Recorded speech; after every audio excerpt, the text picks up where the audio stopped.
If you garden in Florida, chances are you're already familiar with screens. We see them all the time. Screened in lanais, screened in patios, screened in pool cages. But screens affect one very important thing in gardening, and that's pollination.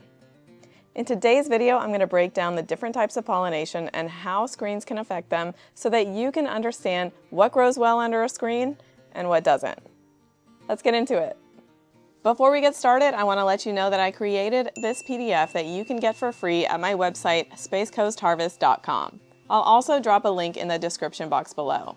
It contains all the information that's talked about in this video so that you can follow along or refer to it at a later date. For this whole conversation to make sense, we need to be on the same page about the different stages of plant growth. The first stage is called the vegetative growth stage. And then we get into the reproductive stage. Then we have pollination, seed production, and fruit production.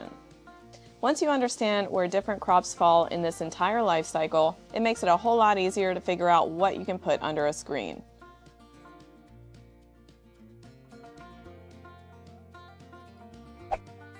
Vegetative growth is when the plant puts on leaves, roots, and stems. This is where crops like leafy greens, herbs, and our root veggies live. Some examples would be lettuce, endive, kale, spinach, and then for herbs you've got basil, oregano, sage, rosemary, and a whole lot of other ones. And then for root veggies you have carrots, beets, radishes, turnips. All of these are harvested before reproduction even starts. They're harvested in the vegetative stage. That's why these crops grow so easily under screens. Screens don't hurt them. Usually they actually help them because it keeps away the critters and it keeps away some of the pests that might be eating the leaves before you get a chance to. The next stage is the reproductive stage. This is when the plant transitions from the vegetative state to the reproductive phase. This is when it starts creating those flowers and creating those seeds. And what happens next is totally dependent on how the plant gets pollinated. Once the plant has flowers, pollination begins. Now, pollination can be done primarily in two ways. You have self-pollinating fruiting crops, and then you have insect-pollinated fruiting crops. Self-pollinating fruiting crops are those that can move pollen from the male to female part within the same flower. Usually all that's needed is gravity, a little vibration, or a little airflow. Some examples of fruiting crops that are self-pollinated are tomatoes, peppers, beans, peas, and even mostly eggplant. These are great candidates for screened in lanai or a screen cover over your raised bed or planter. Insect-pollinated fruiting crops have two different flowers.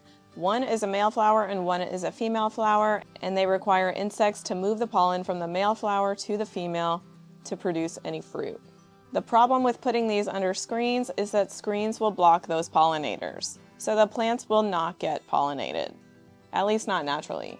It can work if you're willing to hand pollinate consistently, otherwise they'll struggle under screens. Screens are really popular in Florida, and for good reason. We have large bug populations, so a lot of times people want screens on their outdoor areas so that they can comfortably sit without being inundated with bugs, right? And for gardening, it has its advantages too. It reduces pest pressure without the need to spray your plants. So you'll see reduced populations of moths and caterpillars and things like aphids. And as an added bonus, a lot of these screens also filter out some of our harsh sun, so they can prevent some bolting on your plants as our temperatures warm up in late spring, and they can even extend your growing season. But screens aren't foolproof. I've seen some posts on my neighborhood Facebook page of people getting, critters like lizards or squirrels to chew right through a screen, and then they get in. So it's not foolproof, but it certainly will help. One strategy I want to start incorporating in my garden is selectively covering crops with screens. So that means those crops that we harvest in the vegetative stage, like your herbs, your lettuces, and your root crops, I want to put those under screens for protection. But then our large fruiting crops that need insects, I'm going to put them outside in the garden, exposed to the airflow, exposed to the insects, but interplanted with tons of flowers. Some of us, especially in the suburbs like me, have decreased bug population, decreased pollinator population. So what we can do is increase the nectar available around our fruiting crops, and that's going to bring in even more pollinators, and it'll increase the likelihood that your fruiting crop gets pollinated. I love playing around with putting different flowers in the garden. I have some pentas that the bees are loving, some borage, and I even have sweet alyssum and petunias. I frequently will change the flowers that I have in the garden because that extra flower volume can increase your harvests. So once you understand the sequence of plant growth, vegetative state to reproductive state to pollination, seed production, and fruit production, it becomes so much easier to figure out which crops will do well under a screen and which crops won't. Don't forget to download your free PDF at the link in the description box below, and I'll see you guys next time.